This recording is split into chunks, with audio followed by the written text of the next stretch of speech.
want to count on them for thousands of dollars in donations, but we are starting to offer a membership status for small businesses. Part of it will be a pay what you can view for them, and the main goal of it is to, first of all, get our list. We want to have a list of 1,000 small businesses in the state of Ohio. We want to have a small business in every county, a small business in every House district, a small business in every Senate district, so that anytime somebody says, how is this going to help businesses in my district, I can point to, this is the business in your district that says they're going to get helped, right? Right. So the other idea there, though, small businesses are where individuals interact with the economy. And so we also want to have things like window clings, which small businesses can put in their windows. So every time you go to get a coffee at the local coffee shop, you see a map with a 3C and D, and you say, that'd be kind of cool, right? That's what we want. Yes. And so that's the goal upcoming for the year. It's kind of a double whammy. We're having a new income stream, and we're getting the business community actively involved. I think that's a good idea. For our next objective, it was about organizational structure and capability. So we're super, super proud of the work that we've done in the past year. We have our executive director and communications director both hired as employees now of the organization. We've recruited 6 new board members. We've developed chapter lead and intern roles, which is something we'll talk on a bit in a couple of slides, but essentially, historically, the chapter leads have also been board members, like the regional directors essentially, and we have explicitly stated, this is the job description, you do not have to be a board member, and as a result, we can expand the number of chapters that we have across the state dramatically. For the interns, that's also super exciting. We want to have as many opportunities as possible for young people to come in and give up, to utilize their talents to drive things that they're passionate about. We've had many young people reach out who are students at OSU, at OU, at UC, saying, we've seen your communication strategy completely change and we want to learn from it. Like they actually, people are noticing and they want to work for us.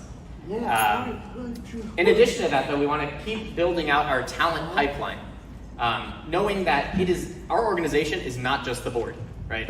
And there's so many different places where individuals can get involved. Everything from being aware of us, right? That's the very first step. The second step is either being on our newsletter or following us on a social media site. The third step is coming to a chapter meeting. The fourth step is volunteering, right? Showing up to do tabling somewhere or to help to educate the public. The fifth step is being a super volunteer. That would be being a chapter lead. And then finally there's board membership. And so in all of those cases, we want to make it clear that no matter how involved you want to be, there is a place for you in the organization. And then lastly, like I said, we want to build out the university chapter framework for future growth, and we're super excited. 2 of our new board members this year, Sally and Liz, are both going to help us with coordinating chapters at Ohio State and at Toledo. We also have interest down at UC. I know there's also folks from Miami and folks from OU who have interest as well. Yeah. So again, we want to welcome our new board members, and again, just to focus that we do have board members across the state. We acknowledge that there is still a gap in Southeast Ohio, which we're working on making sure we have the right perspectives down there, but we're very proud of that. I also want to point out that we're very proud of the wide range of backgrounds and of ages on our board, where we have folks from every single generation that I think our bylaws would allow to be a board member, which is pretty cool. Additionally, actually, while I'm talking about it, we are also starting our emeritus committee. I put up a more finely aged train on this slide. So we have tremendous generational knowledge in our organization, and so this will be an advisory committee directly advising the board of directors for All Aboard Ohio. The idea is that the committee will meet at least quarterly with the board chair and the executive director. And the board has already proposed a bylaws change to make this be official in the bylaws, which I believe we vote on in the election. Yeah. Additional board updates. Like I said, focus on being representative of Ohio. The key is we want to have passionate individuals with specific backgrounds. So we only have a limited number of seats on our board, and so there's very specific skills that we're looking for to fill in those remaining gaps. Right now, transparently, one of the biggest skills that we're looking for is fundraising, and being able to bring in those big businesses who share interests with us but just need to be sold. And then we are very proud that now we are fully staffing our committees, where committees like the development committee, where a couple of years ago we were struggling in terms of having enough people sitting on those committees. Now we're thriving there. In terms of chapters, so the red pins are our active chapters. The eyes emoji are places where I have heard from people in this room that there are interest in chapters, and actually just today we're going to add another eye down in Athens. So as you can see, people all over the place are interested, and it's purely a matter of us as an organization providing whoever is the boots on the ground the resources that they need to get that started. The beauty of not requiring a chapter lead to be a board member means we can get these kicked off and started up pretty easily. The goal from our board to make sure the chapters can run efficiently and smoothly, we want to be able to provide a starter kit. So first of all, having chapter roles and responsibilities well laid out. Those have already been approved by our board, and so those will be distributed when folks come forward wanting to be a chapter lead. But we also want to provide, again, this costs money, I will preface, but a set of resources for those chapter leads to be able to thrive in their position. We have leads around the state already that are doing things like field trips, like showing up to public events for doing education to the public. But all of those things require having posters, having flyers, having business cards. And so we want to make sure that we're giving everything we need to those chapter leads to be successful. The other piece I'll say there, we have a Slack channel for chapter leads where they're able to work with each other, to bounce ideas off each other, and for when something works in one city, it can be reapplied in another city, which is, really great. The other thing we've seen with our chapters as they've continued to grow is they're really a place for people to make friends. And not just make friends, but like intergenerational friendships. It's been really special, especially for me down in Cincinnati, to see, a whippersnapper like me. I can hang out with people who rode on the New York Central. That's like really cool. And I think that's something that we as an organization should be really, really proud of, that we're providing those opportunities, because I think it's something in today's society, we're a little siloed on that front. Okay.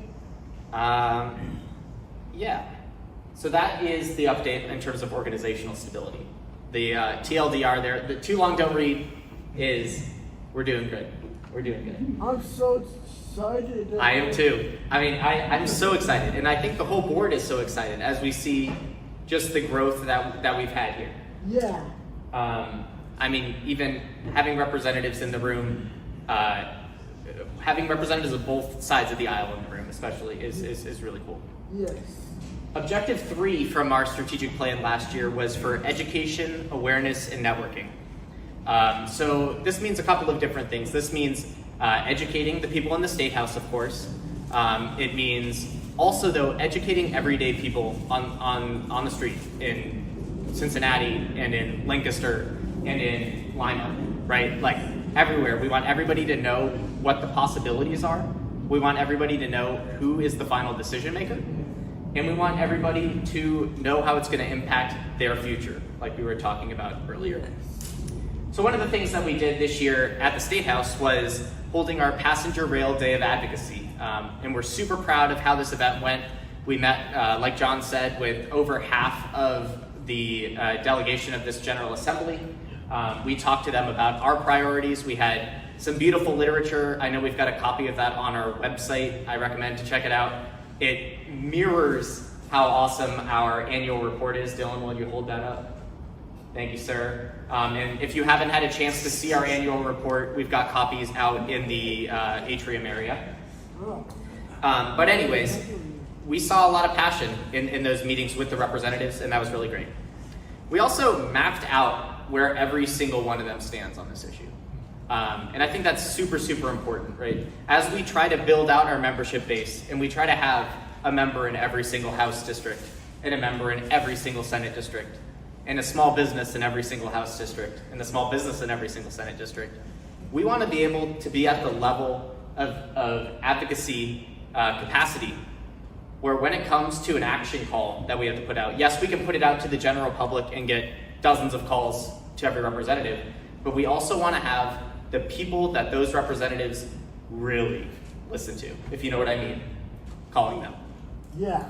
And so it's finding who actually will get this message across for every single person, every single decision maker. That's one of the goals here. Yeah, because And we're already having success with that.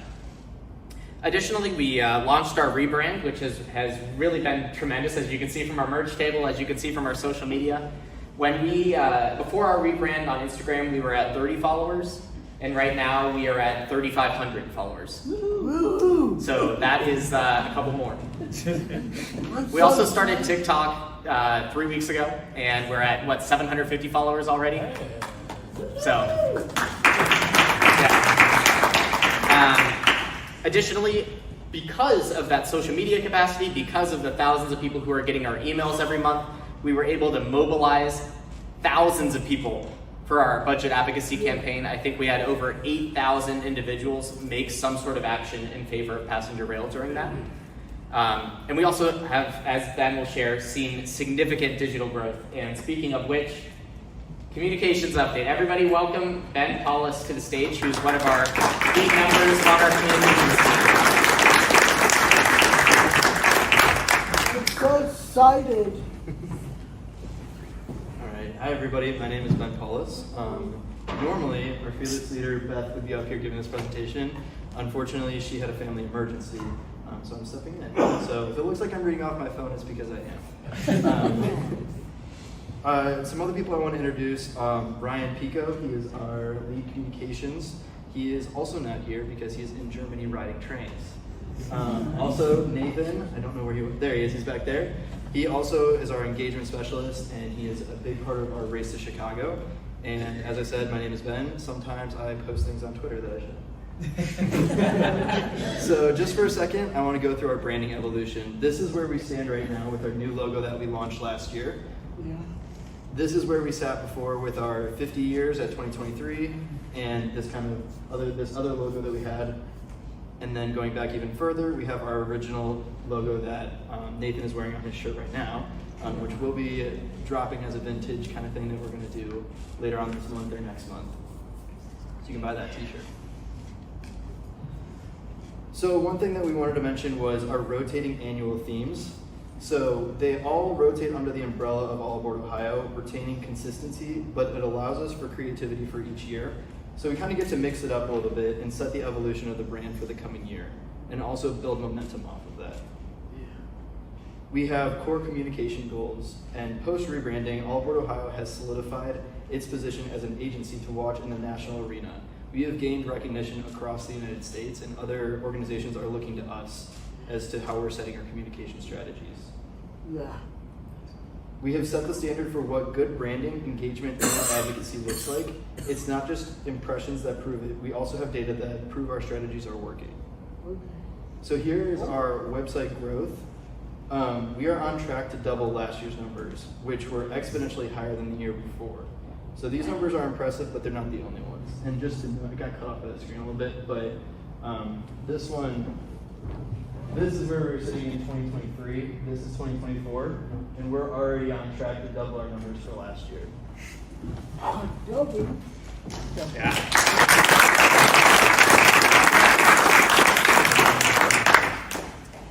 So we have increased, or we have a 50% newsletter open rate versus the industrial average, which is at 21%. We also have a click rate of 12%, whereas across all other industries is at 2.5%. Our most viewed blog post was the North Carolina missing trains. Ryan wrote this one. And it was asking where Amtrak's Piedmont's new trains are at. It was the It was the only page with more views than our advocacy page, and it averaged 5. We also tend to try to average 5 original blog posts a month. We also are in the Google top 5 when you Google passenger rail by users in Ohio. This exceeds the RPA, Amtrak, and the FRA. So this is very exciting news that we got a few weeks ago. It's number 2 for me right now, I just checked. Amazing, it's even better. Expanding our digital reach. We have grown from 4 platforms just over a year and a half ago to 9, with an average monthly engagement hovering around 15,000. Our TikTok account is just over 3 weeks old and already has 700 followers. In addition, we became active in the Reddit community, hosting Ask Me Anything sessions and engagement with Ohioans both in and outside the transit circles. In the month of June, we reached over 81,000 views on this platform alone. All right, this is followers by year. So again, just kind of showing that we are doubling our followers from last year. Oh my goodness. Yeah, a 54% increase in social media followers. Oh my goodness. That's a lot. We also have enhanced visibility and increased engagement. We have developed relationships with social media influencers. We have a close relationship with the transit guy who reposts a lot of our content.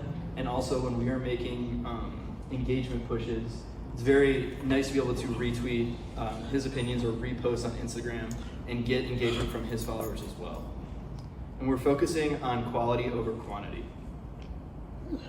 One campaign spotlight is Link Us. And we had a partnership with the Transit Columbus and Yay Bikes to educate the public on the benefits of expansion in other forms of education. We launched a merch line with them that sold for 0 profit, but we had a lot of interest in getting that branding out there. We wrote blog posts, created social media posts, and focused an e-newsletter edition that hosted a statewide meeting discussion showing the benefits of BRT. Another campaign spotlight was MidBrick. As we've mentioned a few times, this was a huge push that we had in the last few weeks to get MidBrick onto the House budget and also Senate budget. And while it didn't come up with the outcome that we had hoped, it really showed that we are able to invigorate our base and get people to advocate for passenger rail. The critical response time, it was a call to action with issues within 30 minutes of the budget items becoming public, both with the House and Senate budgets. There was a cross-platform campaign used with email marketing, social media, and the website, which resulted in over 4,000 views on our advocacy page and 8,000 actions taken by Ohioans, as Mitch mentioned. While the outcome was not what we hoped for, again, I just want to say that it really showed that when we give our people something tangible to do, it really activates a lot of the people who follow us. Media relations, we doubled the number of media mentions from 2023 to 2024. So these are people outside of our organization, commenting on what we're doing. And we're on track to double the 2024 number in 2025.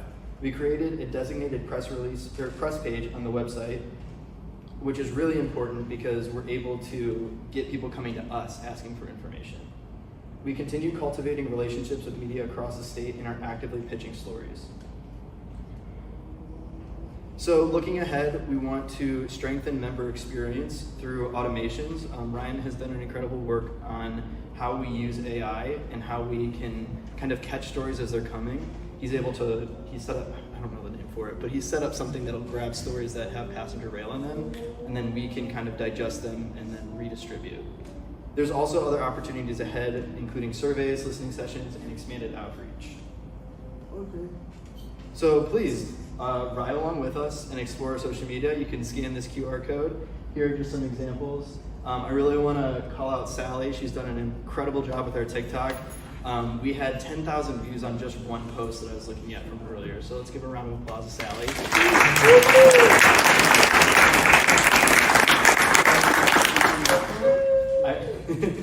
I also just want to call out again how much Ryan and Beth do. They are a huge movement behind the scenes. What we've done with social media is only a fraction of what they are doing behind the scenes. So round of applause for them, even though they're not here.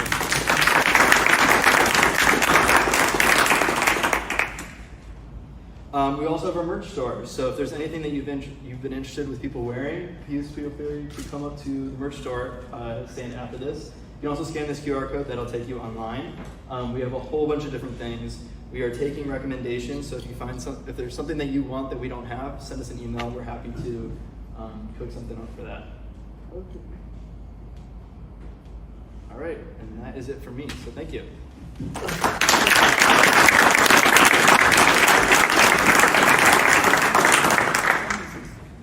Seriously, the communications team is such a gem. We're so lucky as an organization to have them, and I think the results are just tremendous. And while we're at it, I will go ahead and Superman for the remainder of the event. So, don't mind me. No glasses. So, looking forward, we've already talked quite a bit about this, right? Because we're talking about the future. Yeah. The number one focus for this year is coalition building, both in terms of individual Ohioans and in terms of institutions. We want our movement to be so strong that in 2 years, not a single person in the State House will have the guts to stand up against us. Yeah. Quite honestly.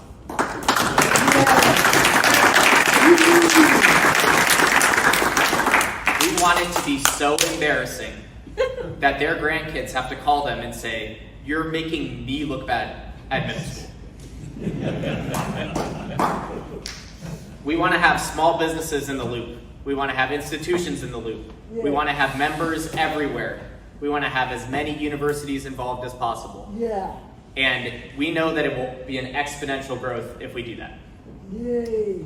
We also strive for financial resilience, as I've talked about earlier, finding new institutional funding streams, because right now we are doing advocacy work for these businesses for free. Woo! And we want it to not be free. Yeah. And so we're gonna work on that. Yeah, because God is all around us. Yeah. And so we also want, ideally, if we're being able to bring in more money, we can do new projects, we can do cool field trips, we can also hire new staff to continue to grow our organization, which would be really, really great. Additionally, like I talked a bit on, we want to do precise advocacy. We want every stakeholder, every single city, every single county, every single township on the 3C&D line should know what the 3C&D is. Every single legislator should not only know what the 3C&D is, they should know what All Aboard Ohio is. And they should know that if they have questions or concerns, they can call us. And so we're going to do that by mobilizing the thousands of people who are already on our side. Yeah, like me. That's right.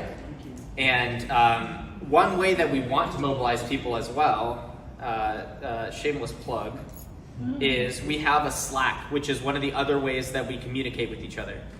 So who here is already on the Slack? Not really. Who here does not know what Slack is? What is Slack? Okay, excellent. For those who do not know what Slack is, go and ask Sujin in the back afterwards, and he would love to get it downloaded on your phone. But basically, it's a place where not only can you message with other members, it's like a chat board, but then also you can, this is where we post about our events as quickly as possible. This is where when we need immediate mobilization of members, this is where we go first, where we say, okay, we need this representative to get 5 calls right now. This is where we go. Because honestly, I can't send everybody 5 emails a day. I would love to, but that's how we get unsubscribes. So anyways, for those who want to join our Slack, I'll keep this up for 15 more seconds while I ramble. The other cool thing about the Slack is we have individual channels for each chapter. So it allows for our chapter leaders to send information out really quickly as well. And for instance, if there's an event, if the Cincinnati chapter decides to go to a Reds game, we can send our updates on there super quickly and easily.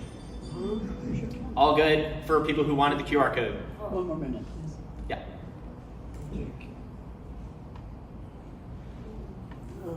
I cannot drink food. Awesome. So, next up we will give our elections update from Andrew. Yeah, pretty simply, Here for the...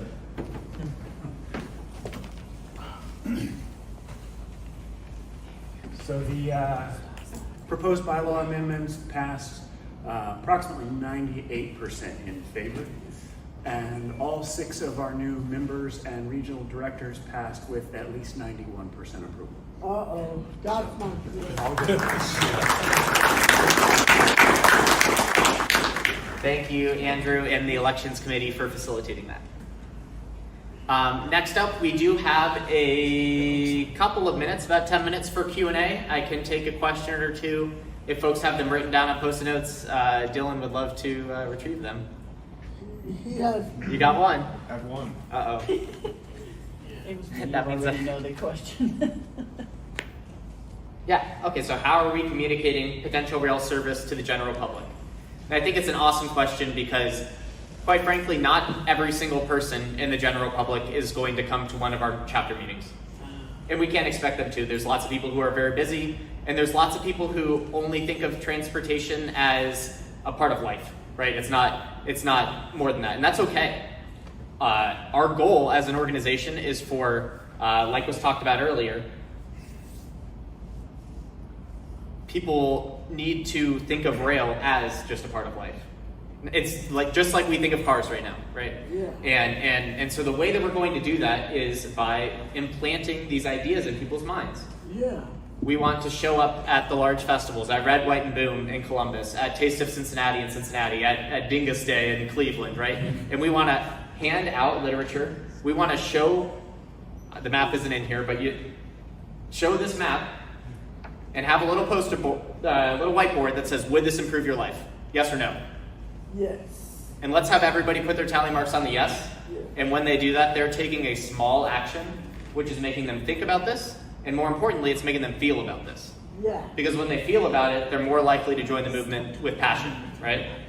So that's my answer to that one. The other piece, I mean, our communications team is doing a phenomenal job, and we're working really hard to be able to reach as many different populations as possible from that.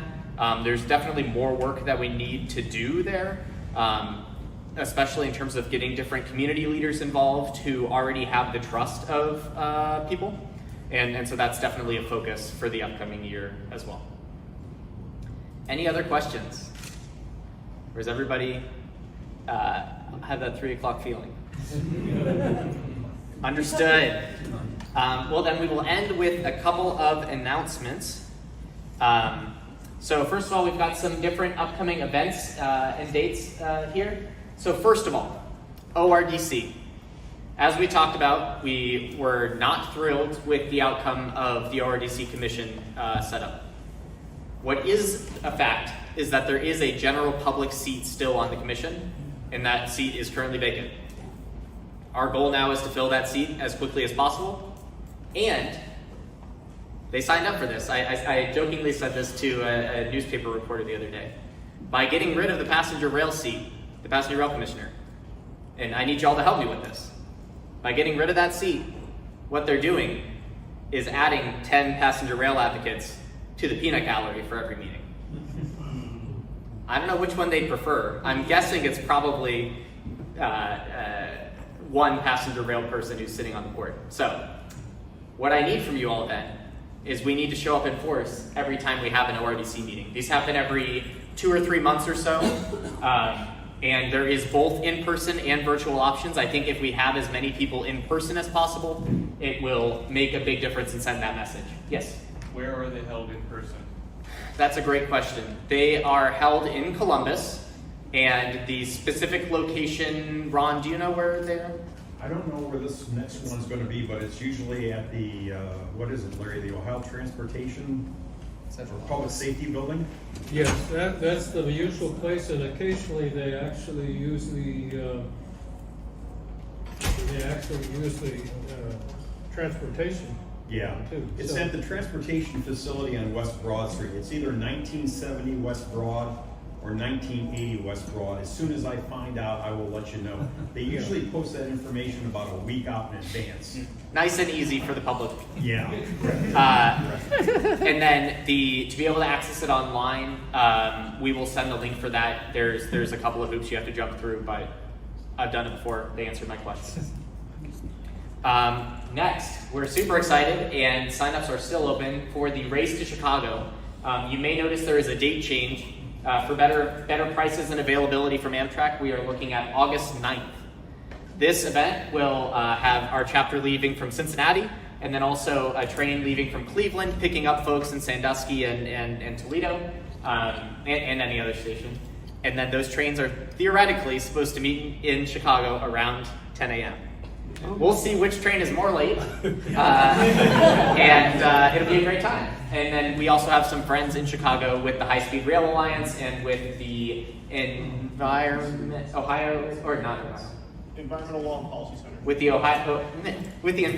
Law and Policy Center, and we'll do some good learning and hopefully get some pizza. Or pizza, I don't know, some people don't say it's pizza, but I think Chicago-style pizza is great, so. Is it overnight? Is it overnight, like? Yes, so it'll be Friday night, Saturday morning at 3 a.m. or whatever. Fabulous. Yep, it's good. The Cincinnati chapter did it last year. I describe it as type 2 fun, where afterwards you're like, that was great. So, we also have statewide monthly meetings, which are on the second Saturday of the month at 10 a.m. on Zoom. You can register for those on our website, allaboardohio.org, on the events page. And then lastly, we have chapter meetings and events across the state, which we also post on our events page, allaboardohio.org. Lastly, I want to finish up with some thank yous. First, I want to say thank you to our sponsors who helped us to be here today. We have the Center for Urban and Regional Analysis, and then we have the Ohio State Sustainability Institute. Yes. So thank you all for that. Really appreciate it. Also want to say thank you to all of the volunteers who have helped us out today. Our photographers, folks who help set up catering, people who are manning the merge station as we speak, and as well the annual meeting committee, and last but certainly not least, our Vice Chair Lisa, who led the charge, was so extremely organized that when people showed up before her, we were able to mostly set this up just using all the diagrams and stuff that she had made. It was incredible. So thank you so much, Lisa.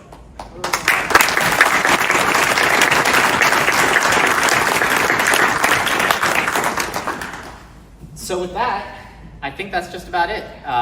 Did I miss anything? Anybody on the board or anybody? No? No. Go Bucks. Okay. No, guys. That's right. So thank you all for coming so much. Looking forward to a phenomenal 25-26 year, and hopefully see you before next annual meeting at some point, maybe in Chicago. So thank you.